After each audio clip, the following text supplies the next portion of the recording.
Hey everyone, welcome to a new episode of the Red Devils Corner Kick podcast, a podcast dedicated to Manchester United Football Club. Hopefully everyone's been enjoying their week. Lots to cover on today's episode. I'm going to try to cover as much as I can. Going to recap the Bournemouth match, obviously. Going to talk, obviously, the big. Let's just talk the elephant in the room, the big one that's tomorrow or today, depending on how, today or tomorrow, depending on how you're looking at it, depending on when you're listening in the part of the world. But yeah, we have the semifinal against Athletic Club, so that's a discussion, and we'll talk a little about some summer transfers that's happening. Well, one particular one that's been coming into the news, and then I might have a little discussion with what happened after the Bournemouth match. And I know some of it might be a little late to the party, but we'll try to give my 2 cents about it. But before we begin, don't forget to hit subscribe, whether it's on Apple Podcasts, YouTube, or on Spotify, as well as social media, Instagram, X, and as well as TikTok as well. But yes, lots of things to discuss, but let's go to the match that we just played, which, could have been either way. But yes, let's talk about the 1-1 draw against Bournemouth.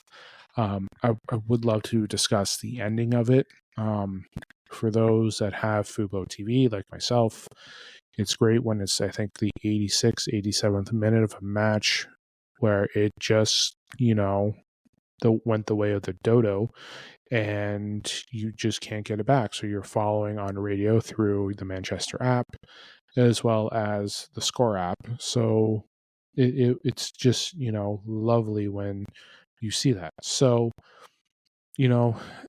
listen, the game, you can say the reffing wasn't the best. A lot of people questioning that should have been a red card with Garnacho in the first half, which should have given them a red and gone down to 10. And then the red that happened in the second half, which has now been overturned. Listen, we can have a 3-year-long podcast, or 3-year-long podcast on why a lot of people are really not happy with the PGMOL, with how things are just going.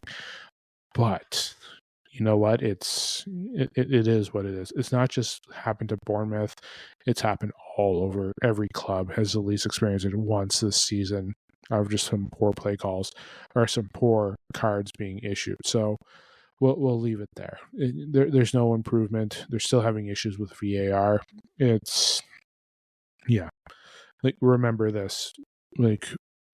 Ted Hogg got let go because of a poor decision due to VAR and something not being issued correctly, and then later on it was declared as a mistake. So listen, it happened to Bournemouth, it's happened to us. Let's, it's not a tale that's old in time. There you go. Let's quote some Disney here. But yes, going back to the game, yes, the refereeing, you can say, was awful. You can say the play of Manchester United was a little awful as well. Again, we having the 10 men still down 1-0, the adjustments, trying to get everything going. Listen, some players were great. Maz was great. I'm happy that Rasmus got his goal, which got us the draw, which, I would have loved to see that in person instead of watching highlights. But yeah, there's just it. We had a week off, and it showed that we had a week off. It's hard to predict what the starting squad is for tomorrow, because I'm wondering if it's going to be similar to what we saw on Sunday. And listen, I'm going to announce my squad. There is a question mark there, which I think people might look at me like I might be deadly wrong. But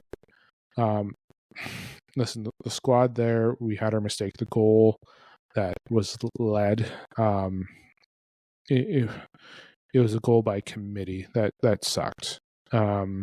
We got the free kick after it was a questionable red for what happened to Garnacho. which ended up leading to the goal because of a poor decision of Onana passing it to Shaw, which he then passed to Dorgu, which they then pressed to Dorgu, which they stole from Dorgu, made the pass, and Semenyo got the goal. That's how it went. So basically, an error by committee, and it was just a trickle down effect from point A to point B to point C, and well, they got point G across when they scored the goal. So, so that's there. It was a mental. It was an error. It was football IQ error that caused us the goal. Listen, the stats show favor into Manchester United. Some of that might be a little inflated because of the in-man advantage, but United had their opportunities. Bruno had his opportunities, and I felt like Bruno was a little. At one point, I thought Bruno was taken off, and because I just felt like I know he was there. I know he had an opportunity earlier on, but I realized that I thought he got subbed off for Eriksen. I really did. Even Ugarte, again, this is no offense to Bruno. Bruno was average. Casemiro wasn't the best. Luke Shaw struggled, improved a little bit. Ugarte came on later on, and actually, I should take back what I said. Ugarte did play fine when he came on. But I felt Bruno struggled a little bit. Luke Shaw, again. Dorgu, I think, struggled a little bit. My standouts were Maz, Hojlund, and Ugarte, just because Ugarte with the assist and the play. You can give an honorable mention to Luke Shaw for that involvement with the goal. But Maz was definitely my number one player for the game. And then I'll include Ugarte and Hojlund as well. Hojlund getting his goal, Ugarte coming out and making an impact. But yes, there were struggles. Mainu wasn't the best. Garnacho, he can move the ball, but again, the football IQ is there. Mental state is the story of this club, and we saw it there. We saw it with the bad movement or the bad suggestion of that three in the back of what they did between Onana, Shaw, and Dorgu. Missing Delo sucks, and it does suck not having him there today, or suck not having him there on Sunday. It's going to suck not having him there tomorrow as well when we play Athletic Club. So I feel like he was a little missed just because Maz, as much as he can play a wing back, I feel like having him in the back three is a lot stronger. So in the end, we got the draw. In the end, was I happy? Well, I was happy that we got the draw, that we scored, but I wasn't happy that I missed it. I wasn't happy with the play. Amorim is setting up this club to win. And before I do my preview, I might as well just give my little 2 cents. And this is going to go in defense of Hojlund as well.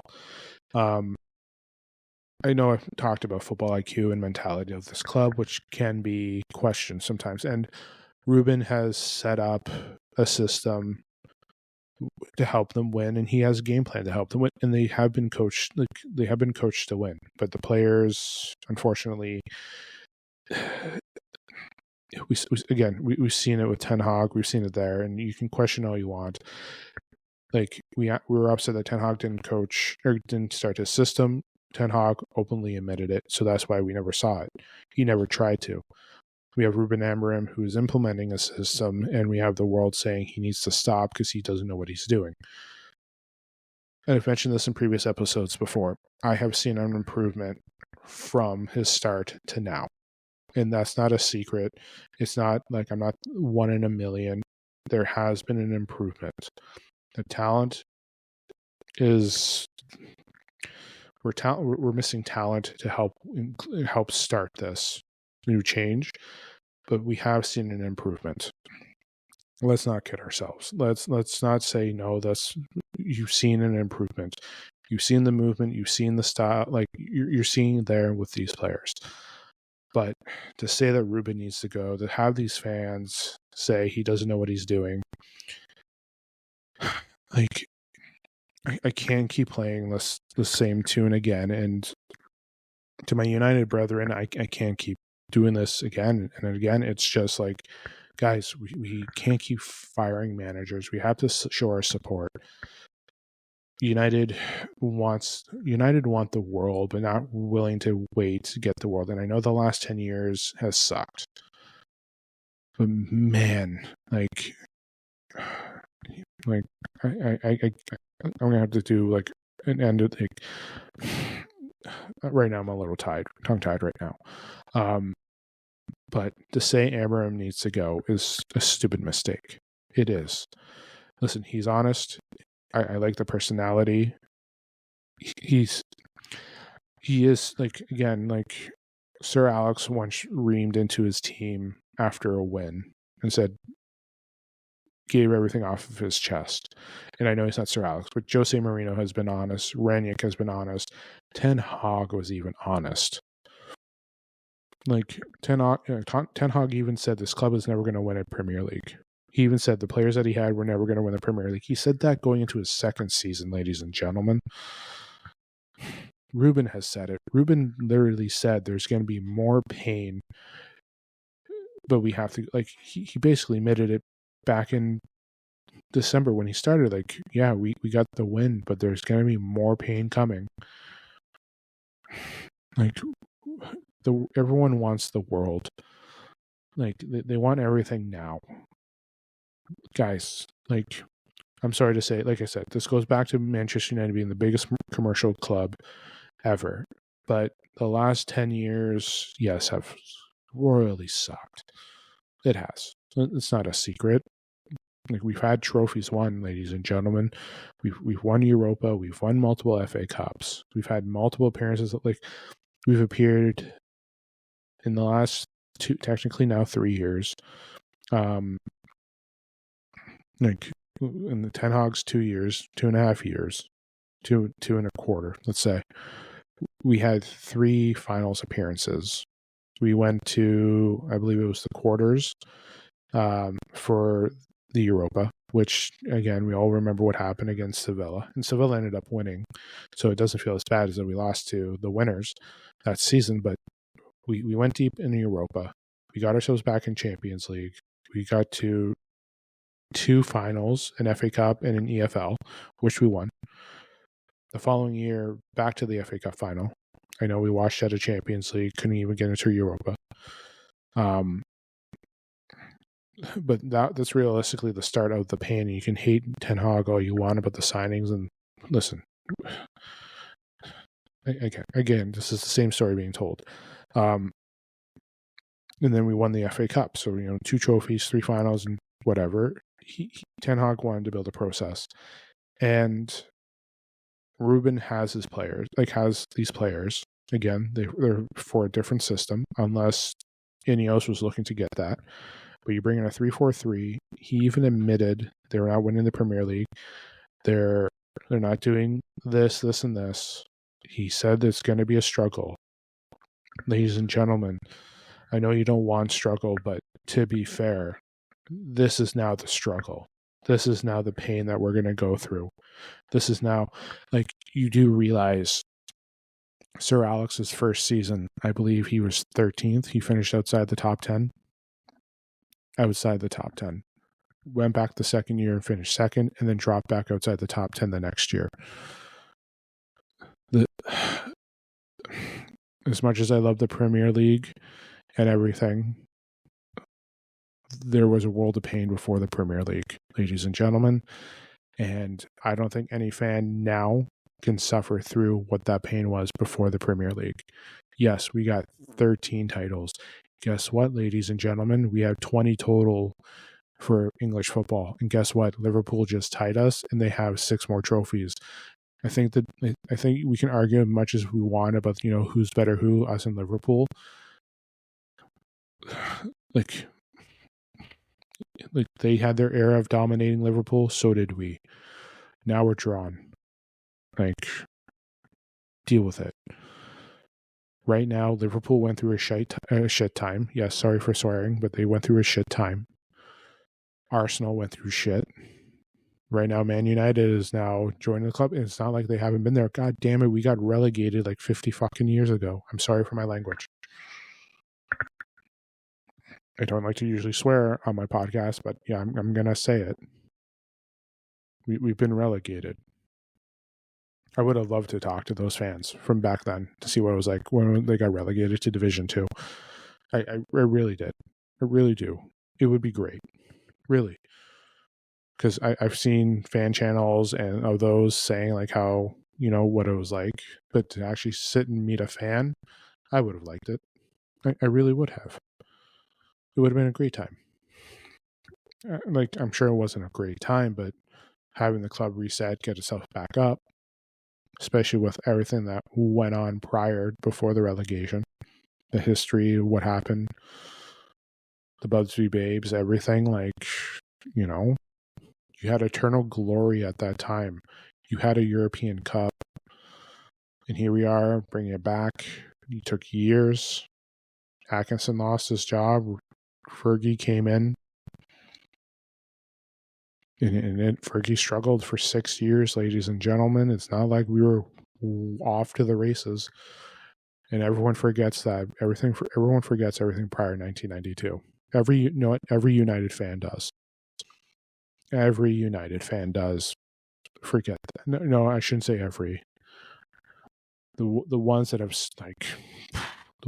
lived through it, they know what it was like before 92. Myself, I can't say. As much as I was born before 1992, I can't say it. I didn't become a fan until the turn of the century, and I became a fan just after a couple of years after the Treble. I joined the bandwagon. I joined them all. But I'm still sitting through here telling everyone I'm a United fan, despite the crap, despite what's been going on. Like, yes, it's easy to say we're winning because you're doing it all the time.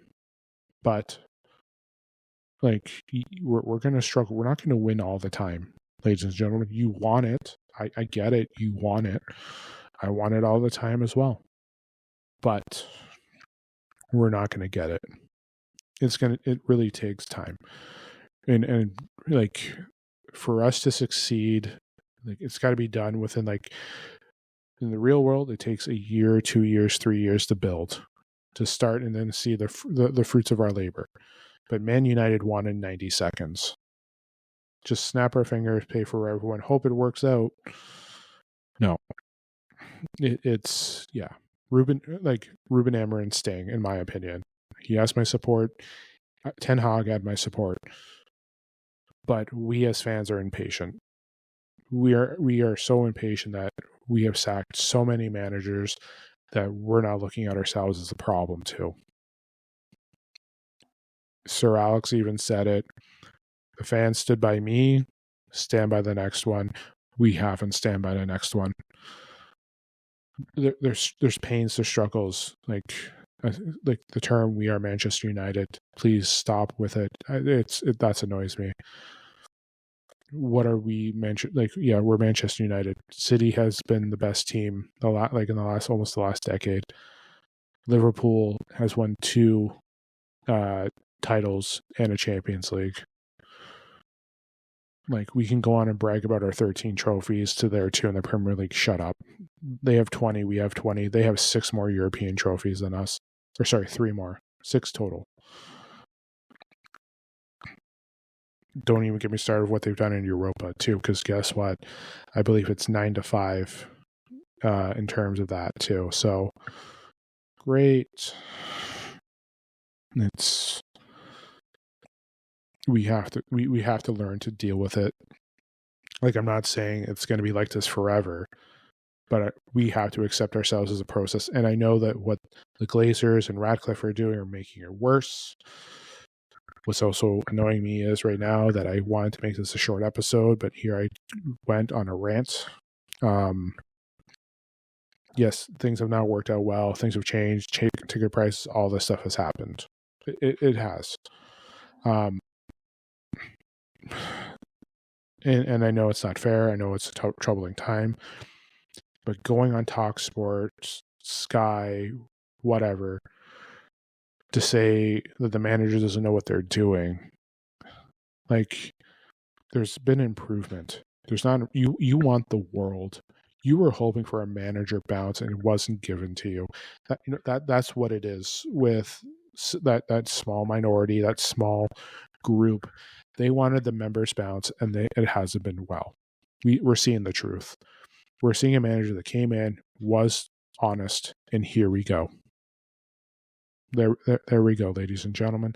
That's why that's why some of us are upset.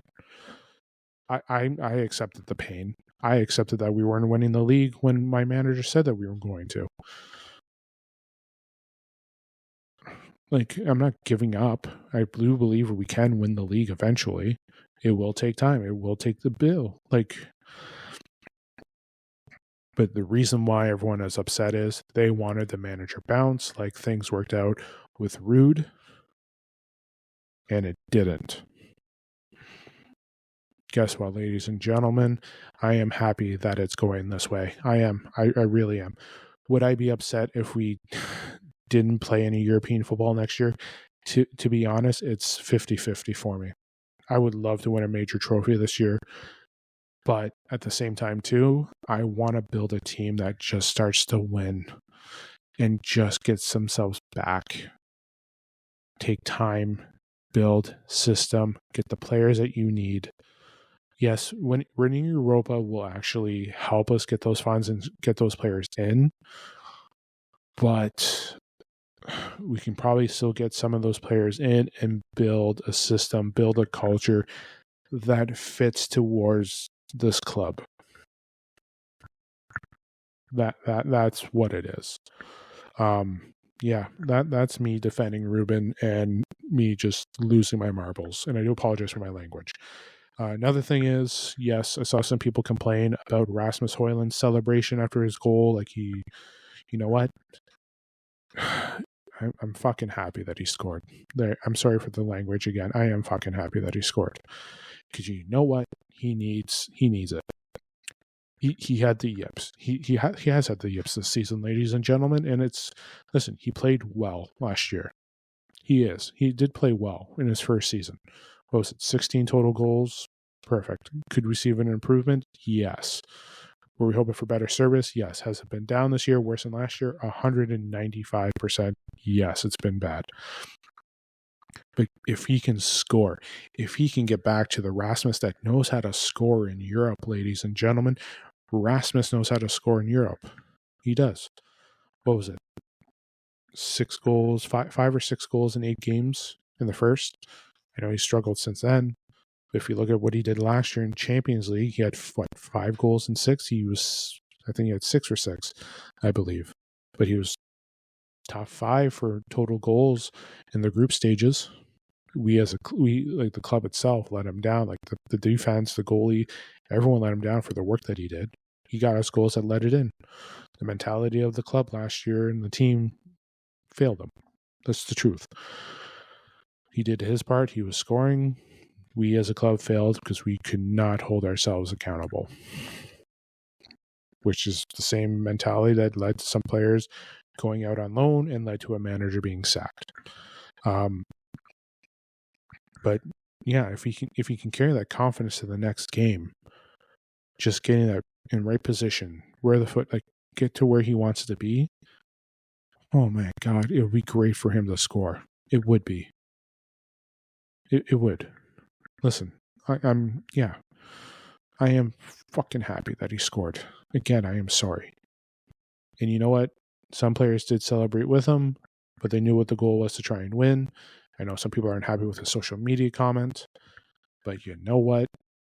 For the way the season has been, and especially for that kid, it means a lot to have that confidence there, and hopefully that carries into the game against Athletic Club.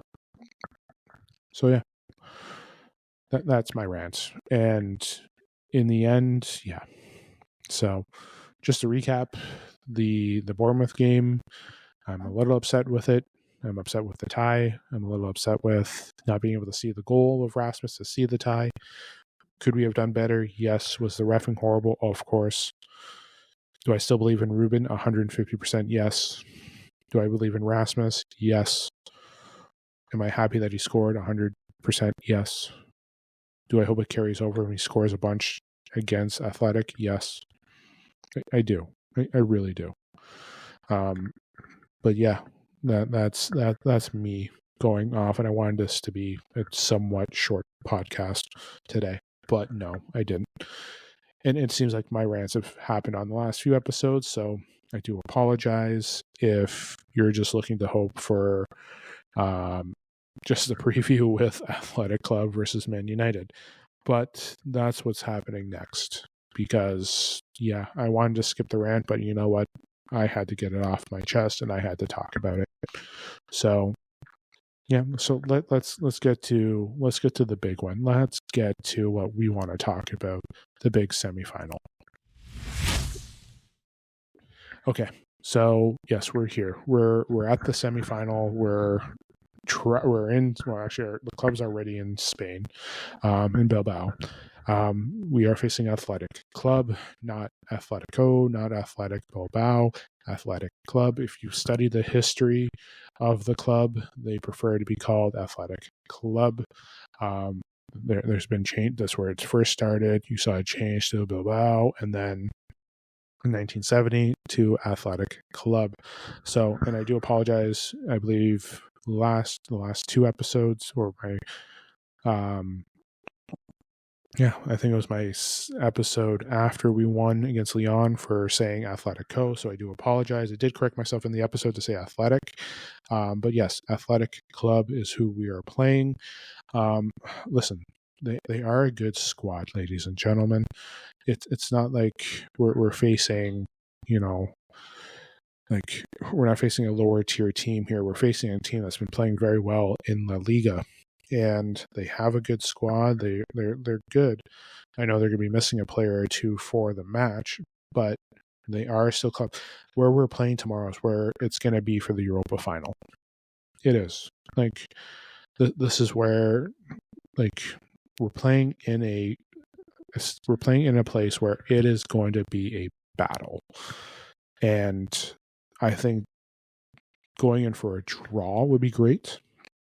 I know I mentioned every episode I'm always going for a win, but if we can go on the road, go on a draw, and bring it back to Old Trafford, we will have our home atmosphere, the extra time, the penalties there, it can help.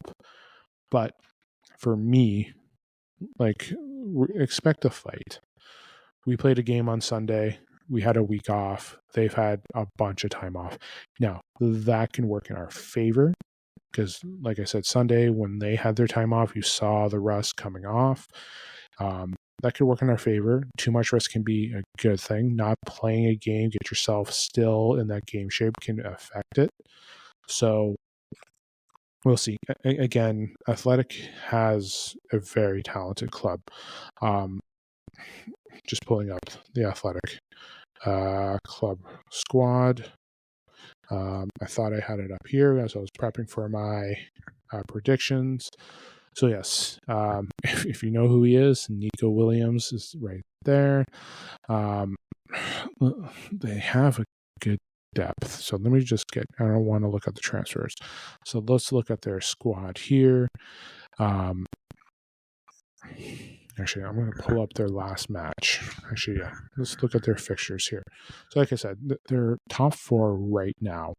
They're at least fighting for Champions League at this time. Listen, I believe Spain got the fifth spot as well. So they have 5 teams. So they're going to be in a top 5 position as well. So it's... It's going to be a fight tomorrow, ladies and gentlemen. I'm just looking up at their last match. Today's the 30th. So their last match was April 23rd. April 23rd. So literally last week, I believe. I don't know where I got 12 days from. My apologies, ladies and gentlemen, for my poor math skills. But yeah, they had a win. On April 23rd against Las Palmas. So I'm just taking a look at their squad. 4-2-4. So let me just take a look here. Was this Yes. So yes, Unai Simon, Inaki Williams, Nico Williams did come on. They have a good squad. Like, I'm not gonna hate on them. I'm not gonna judge them. Like, they're playing in the home turf. They have the advantage in the match. It's going to be loud. I know United can struggle against, sometimes in Spain, and I know the last few years we've been facing Spain a lot. And we've come out, we've beaten some, but yes, we've had our struggles against Spanish clubs. And I know every tournament that we're in, it's always like, oh, we're facing another one. But we are in a tough situation here. Again, we're on the road first. Again, I would like a win. I wouldn't be upset with a draw. But right now we're in a tough fight. We are. And it's the mentality that's the concern for me. Because again, it's right now I'm looking at when I try to set up my lineup, I am curious to what was happening. And I was wondering with the way the lineup was on Sunday with the back three of Maguire, Euro, and Luke Shaw, with Maz Dorgu out on the wings, and then I believe it was Mainu and Casemiro to start. I got to pull up my lovely device here just to confirm what the stats were. Just because I want to make sure we're accurate here, but let me just get my lovely Score mobile app here, just to take a look. Nope, I passed the 27th because that is there, and then our lineup. No. So yeah, we had Casemiro and Mainu starting. My concern is, I'm just taking a look here, because Ugarte came on, Mount came on, Obi came on for Mazraoui, Ericsson came on for Dorgu. I really don't know if we should be going with that. I'm going with, like, my starting squad for tomorrow is going to include Onana. My back three is Maz, Maguire, Euro, with Dorgu. Why I typed Gorgu. Star Wars Day is coming up on Sunday. Dorgu, Ugarte, Casemiro, and Amas. Garnacho, Bruno, and Hojlund as my starting. The reason why I do not have Shaw starting is because he played 90 minutes on Sunday. And the physicality, the pressure,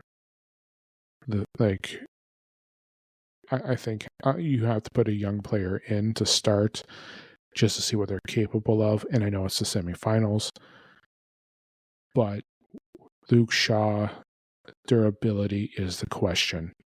Listen, you can bring on Luke Shaw after half, and you can still change it up if things are not going well. Like, if we were to bring in others, like, I know they brought a full squad, ladies and gentlemen. Just remember, some of that full squad that they brought on their trip is not because those players can play. Some of them are not registered for Europa, but some of them are there for training because we have Brentford on Sunday, so they have a big match there as well, and it's an early one too. But we have to look at it here. We have to look at the position. Like, I think the middle has to be Ugarte and Casemiro. I think Maz, Maguire, Euro as well, and having Dorgu and Amas are our two best options on the wing.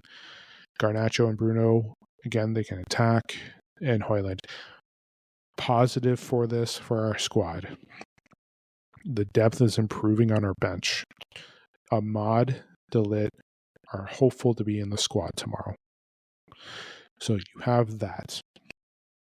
You have a defensive weapon, and you have an offensive weapon there. You also have Mount, You still have Eriksson. You have Mainu who can come off. Come on, you know what I mean. You also have Luke Shaw there as well. So that is your bench. So realistically, let's be fair. And again, the subs all matter and who's coming on and how the game is going. It does. Let's not kid ourselves here. So like having a mod, like again, we might see a mod. If we do, it's going to be depending on minutes. It might be depending on how the way goes. You might see him in the last 20 minutes. Same with the lit. Same with potential Luke Shaw will be earlier. Mainu, Mount, maybe earlier as well, depending on what the pace is going of the game. The benefits of Bruno being a 10 is that you can move him back into the mid if you need to swap. So if you bring on Mount, you can for either Casemiro or Ugarte, you can do that. You can do that with Mainu as well. You can put Mainu in the 10, or you can put him in the middle as well. What we need to do is control the ball from out of the back. You have to move up with it, transition to the middle, and there. I feel like that's going to be a struggle. I really do.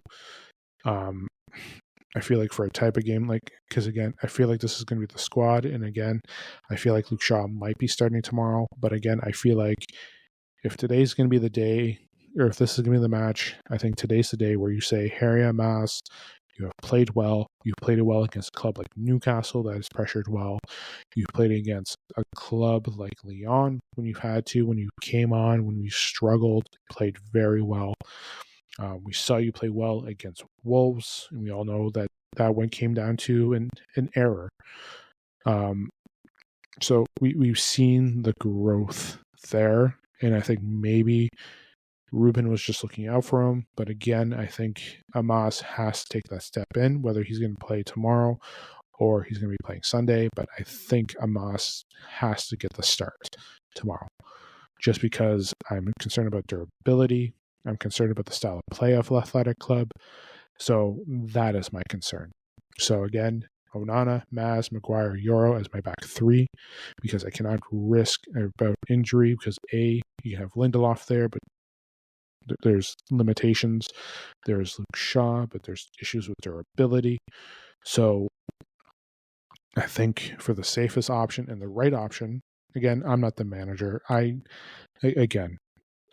episode 16 into a podcast of a club. So right now we are in a struggle. So we're going to face a tough club tomorrow or today again. We're going to face a tough club today because the physicality, and I think Amas has to get the start. I think everything else should be there, because I think Maz has to be in the back three to work with that. So that's where I'm going to leave it. We have it's if we can get a small win or a great tie, it would be.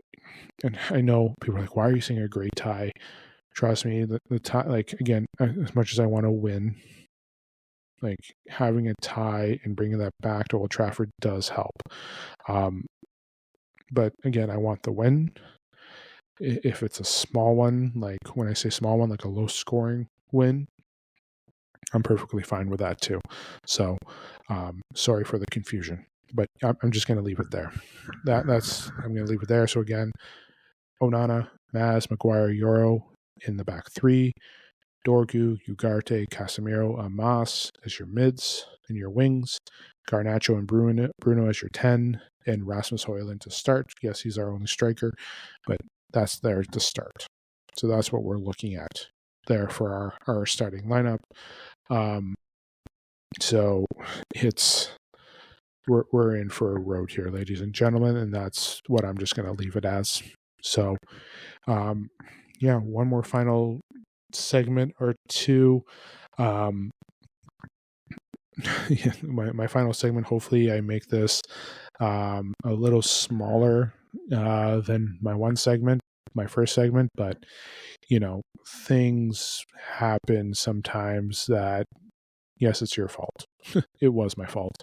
I went on a lot longer than I should have, but I apologize. So let's get into the final segment of this episode. Okay. Couple things that are going to be combined together.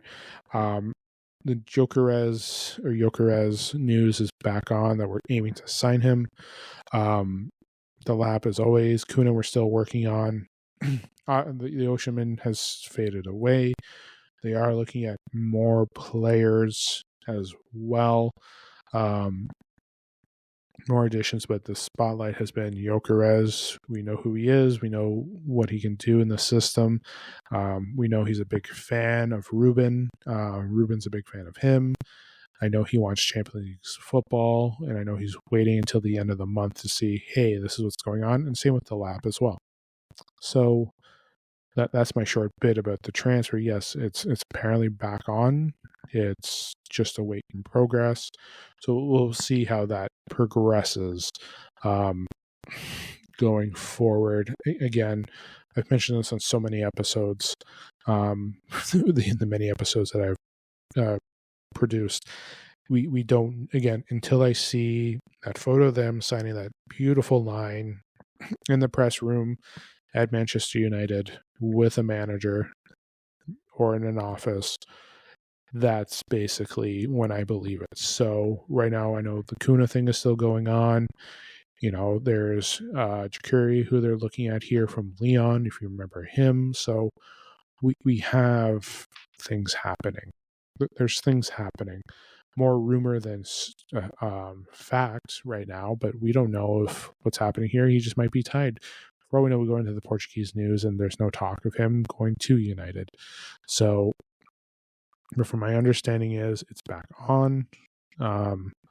We'll see. Right now, the only thing I care about is the semifinal today, because that's a big thing too. So that's what we're looking at as well. The women's club played today, lost 1-0 to Chelsea.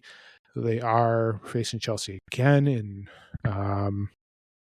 15 days, May 18th. So just almost 3 weeks, or 2 weeks this Sunday. Let's say that 2 weeks from this Sunday, they'll be facing Chelsea again in the FA Cup final.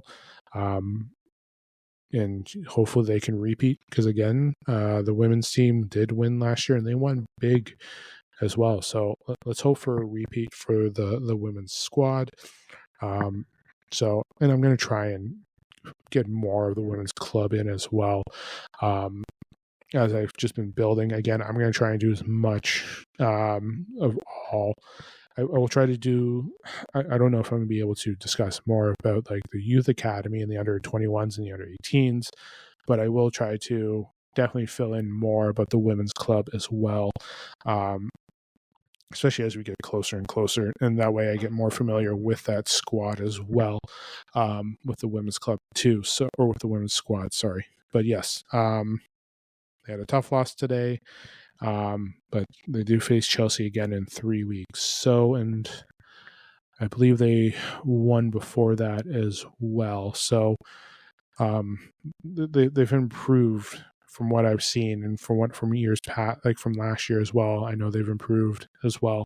So I'm going to filter in as much as I can. I know they have a tournament at the end of, or near the end of May. The women's 7, which is being done in Portugal. So they have that tournament going on. So hopefully they can win there. There's a lot of big clubs in that too. I saw Byron. I know Benfica will be there. Ajax will be there. So I know they have that tournament going. It's a 7-on-7 tournament. So if you're in the area, please keep an eye out. I believe it's happening just outside of Lisbon. So please keep an eye out for that if you're near there. So I can't remember who the other clubs are, but I know they're working on more. But yes, it's a 7-on-7 tournament. So looking forward to that as well. But that's it for the episode today. Hopefully you enjoyed it. I know it went on longer than it should have. So to everyone who is listening, my sincerest apologies. But listen, we have a huge match today against Athletic Club. I'm rooting for the W. It's going to be a tough atmosphere. Listen, when we've played this club before in the past and have struggled. Those were different clubs. That was a different squad then compared to now. But it is. I'm looking forward to today. I am. I really, really am. So let's hope for a united victory. Let's hope for momentum coming back to Old Trafford next week as well. Before I go tonight, I just want to send out my condolences to the tragic incident that happened in Vancouver, British Columbia last weekend with the attack. My condolences to all those families who lost members in the attack as well. As you know, I am from Canada, so that does hurt for what happened last weekend. So again, my condolences to the families, to the loved ones, to everyone that had suffered through that horrific attack that happened last weekend. But it is, yes, it's horrible to hear. So my condolences again. Again, I hope everyone again enjoyed. I'm sorry for that last. I had to include that last a little bit to honor those. And listen, I hope everyone did enjoy that episode. I hope today's episode. I really did. We're in that type of era now where it's do or die. With the final weeks now of the season coming down, Premier League. Yes, we're not here to we're here to hopefully get Champions League, and I hope for a trophy. I hope for funds to help build a squad properly. So we will see. But yes, I'm hoping for I'm hoping for improvement, which I have seen, and I hope for more as well. Having healthy players back, like Ahmad, De Ligt, is great. Collier is on his way back as well, so that helps a little bit too. So we will wait and see how everything plays out. We can always speculate and hope for the best, but we won't know until the final whistle has blown. So again, have yourself a good day. Enjoy the rest of your week. Enjoy the match tomorrow. I am going to be back hopefully potentially Friday because we have the Brentford match as well. I'll do my preview there as well. So yes, enjoy the episode. I hope you enjoyed the episode. Enjoy the rest of your week. I will touch base with you guys later on. This is the Red Devils Corner Kick podcast. Glory, glory, Man United.